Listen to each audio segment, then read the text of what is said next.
Siemens machines. Employees knew they were doing something fraudulent. Very few of them knew about this. The demos were her inside circle shrouded in secrecy. It was a very small circle of people who knew about the bogus demos.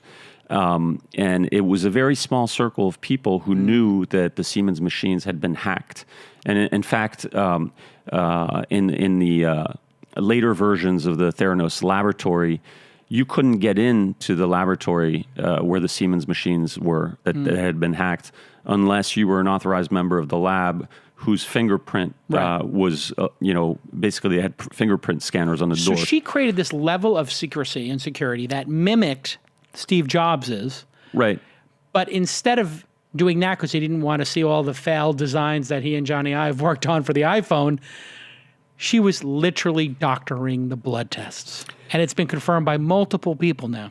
Yeah. I mean, she and her boyfriend, Sunny Balwani, who was the number 2 of the company. This president, he was like a Svengali kind of figure, isn't he? Well, I push back against the notion that he was controlling her and that he was like the puppet master. That's not the case. It was a partnership of equals. They were running this fraud together.